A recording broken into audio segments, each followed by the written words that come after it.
because our topic today is sample digitizer scan. So what is the sample digitizer scan and how did you get this idea?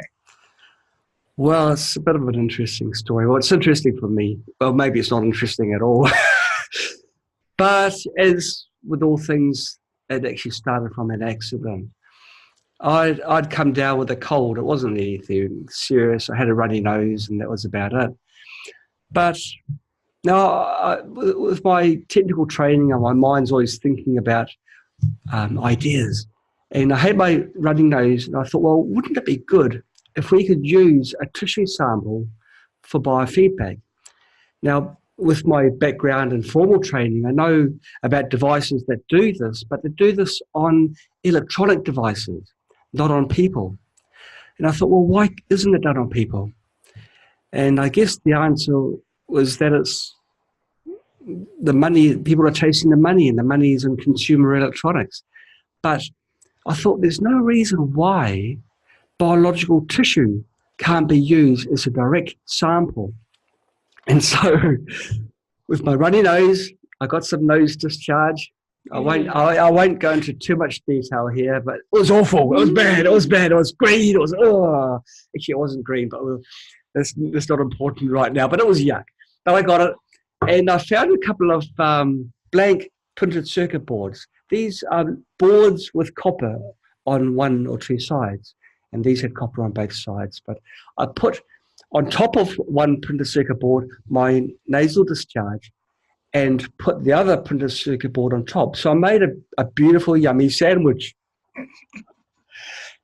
And then I connected wires to the boards, and I connected these wires to the output number 1 of generator X.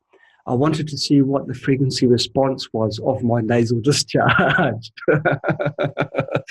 I had a bit of time on my hands, okay? And so I found that there was definitely a response curve and spikes, which showed that at some frequencies, the response changed. I made a note of those frequencies because I hadn't developed the biofeedback enough to do it automatically. And I ran the program. And without a word of a lie, within about half an hour, I felt pretty much 100%. I should stop the story here because the next day the cold moved to my chest and it got worse. We'll stop the story there. I didn't bother testing and doing the phlegm that was then coming up from my throat because I was so excited with my discovery. I was doing this and doing thinking and designing, and so I let the cold progress a little bit. So it's my silly fault. But that's really how it all started. Me discovering that there was actually a science behind it. What I was doing was using my nasal discharge to form a capacitor.